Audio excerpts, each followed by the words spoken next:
לי קוראים זיווה בוטושנסקי. לי קוראים רן שניר ואני הנכד של זיווה, וזה סיפור השואה שלנו. נולדתי בשנת 1934 במולדובה, ב-40, כשהתחילה המלחמה, ברחנו, מאוד קשה ברחנו.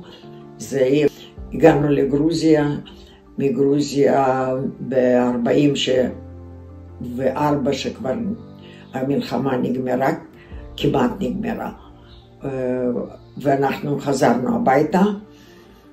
שם היו שנים גם מאוד קשים, קור ובית הרוס, ואחר כך למדתי, הכרתי את בעלי, הוא היה גם כן ניצול שואה, התחתנו, הקמנו משפחה, 2 בנות, ב-74 עלינו ארצה. אני יכול לומר שכולנו, גם הדור השני, השלישי וכמובן הרביעי, כולנו אנשים שמנסים לתת כמה שיותר טוב.